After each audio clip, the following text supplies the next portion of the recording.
सिख रहनुमाओं की golden temple में air defence system नस्ब करने की इजाज़त देने से मुताल्लिक खबरों की तरदीद कर दी तो भारतीय फौज अपने बयान पर यू टर्न ले लिया।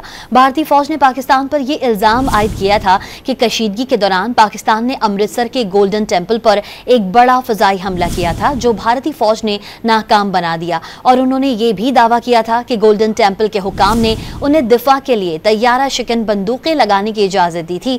लेकिन सिख रहनुमाओं की तरदीद के बाद भारतीय फौज अपनी ही बात से मुकर गई। बयान में कहा गया कि फौज ने अमृतसर में गोल्डन टेम्पल में किसी किस्म की एयर डिफेंस गन्स या सिस्टम नस्ब नहीं किए थे, और उन्होंने ये भी दावा किया था कि गोल्डन टेम्पल के हुकाम ने उन्हें दिफा के लिए तैयारा शिकन बंदूकें लगाने की इजाज़त दी थी। लेकिन सिख रहनुमाओं की तरदीद के बाद भारतीय फौज अपनी ही बात से मुकर गई। बयान में कहा गया कि फौज ने अमृतसर में गोल्डन टेम्पल में किसी किस्म की एयर डिफेंस गन्स या सिस्टम नस्ब नहीं किए थे।